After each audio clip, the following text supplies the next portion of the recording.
So, as amazing as the cell cycle is, it's not just happening on autopilot. The entire process is going to be tightly controlled to make sure everything's happening in the right order, at the right time, and when conditions are ideal. So, this is where the cell cycle control system is going to come in, which is really just a set of built in mechanisms that's going to help monitor and regulate cell division. So, if one stage of the cell cycle isn't properly completed, moving on could lead to errors like DNA damage or uncontrolled growth. So the cell has a series of checkpoints that are going to act like quality control stations. So we have the G1, G2 checkpoint, and the mitotic stage checkpoint. So the G1 checkpoint. So this is the main decision point for the cell. Once a cell passes the G1 checkpoint, it's committed to divide. If the conditions aren't right, like if the cell isn't big enough or if it doesn't receive the proper growth signals, it can either pause or enter into the non-dividing state, that G0 state or G0 state that we talked about previously. So this checkpoint is also going to check for the integrity of the DNA. If the DNA is too damaged to be repaired, the cell can actually undergo apoptosis, which is programmed cell death, to prevent passing on faulty genetic material. The G2 checkpoint, this checkpoint makes sure that DNA replication was successful. It verifies that the DNA has been copied correctly and that any damage has been repaired before it moves on to mitosis. Then we have the mitotic stage checkpoint, and this checkpoint happens between metaphase and anaphase, and it's making sure that all the chromosomes are properly attached to the spindle fibers before they get pulled apart. So even if one chromosome isn't attached, the cell will halt mitosis until the problem is fixed, again, to help prevent errors. Here's our checkpoints here as just described.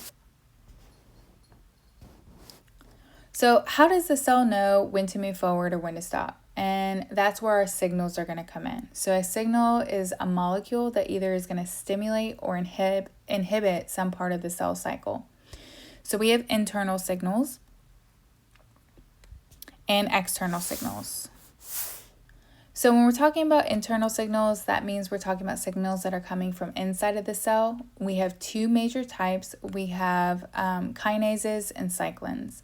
So kinases are just enzymes that are going to activate other proteins by adding a phosphate group from ATP. Then we have cyclins, which are proteins that build up and break down at specific points in the cycle, and their levels will rise and fall to help keep the cycle on track. For normal progression through the cell cycle, our cyclins must be destroyed at just the right time.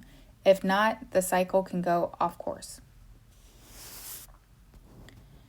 External signals also help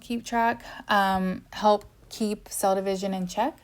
One mechanism is contact inhibition, and this is a phenomenon where the cells stop dividing when they touch each other. So this helps prevent overcrowding. In lab cultures, normal human cells divide about 70 times before they stop. This is due to shortening of something called telomeres, which are just repeating sequences of DNA at the end of chromosomes that are going to wear down over time. So sometimes the best choice for a cell is really to self-destruct, and that's where apoptosis comes in. So apoptosis is a kind of programmed cell death that's triggered by either internal or external signals. It plays a major role in the development and maintenance. So for example, tadpoles will lose their tails as they mature into frogs thanks to apoptosis. Also, webbing between human fingers and toes is going to disappear before birth, kind of in the same way. So during apoptosis, the cells break apart in a controlled way, and the pieces are going to be cleaned up by our white blood cells or our leukocytes. It's also a key mechanism for preventing cancer or removing damaged cells before they become dangerous. So just kind of as a recap, the cell cycle control system makes sure that everything is running smoothly and in the correct order. There's 3 key checkpoints, G1, G2, and the mitotic checkpoint. We have internal and external signals like cyclins and kinases, plus growth factors and hormones that can help regulate its progression. Apoptosis is going to act as a protective, self-cleaning feature when things go wrong. And basically, collectively, these systems are going to help keep our bodies functioning properly and prevent chaos that would happen if the cell's division went unchecked.